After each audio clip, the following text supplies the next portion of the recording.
Di dalam perut bumi, tersembunyi elemen penting yang memainkan peran krusial dalam kehidupan kita sehari-hari, yaitu sulfur. Zat ini ditemukan dalam berbagai bentuk dan tempat, dari kerak bumi hingga atmosfer.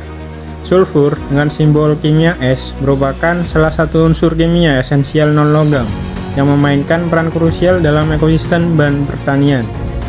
Sulfur sebagai elemen yang penting dalam struktur asam amino, vitamin, dan protein. Sulfur sangat dibutuhkan oleh tanaman untuk pertumbuhan dan perkembangan yang optimal.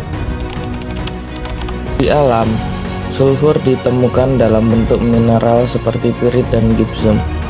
Selain itu, sulfur juga terkandung dalam fosil-fosil bahan bakar seperti batu bara dan minyak bumi. Gunung berapi menjadi salah satu sumber alami sulfur yang signifikan, melepaskan gas-gas belerang dioksida ke atmosfer saat terjadi letusan. Di lautan, bakteri pengurai di dasar laut memproduksi hidrogen sulfida dalam proses dekomposisi organik. Industri manusia juga menghasilkan sulfur melalui pembakaran bahan bakar fosil. Semua sumber ini, baik alami maupun buatan, berkontribusi pada siklus sulfur global. Dalam ilmu biologi, siklus daur belerang merupakan salah satu daur biokimia.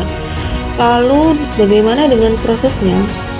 Ketika gunung berapi meletus, ia akan mengeluarkan sebuah sulfur dalam bentuk gas belerang dioksida dan hidrogen sulfida. Ketika menyentuh atmosfer, gas-gas tersebut akan bergabung dengan titik-titik air dan membentuk asam sulfat. Saat mulai jenuh, hujan asam akan terjadi dan asam sulfat akan terserap ke tanah.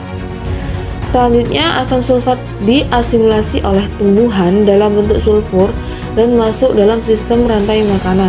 Ketika hewan dan tumbuhan mati, zat organik seperti hidrogen sulfida akan diuraikan oleh dekomposer menjadi bakteri secara aerob dan anaerob.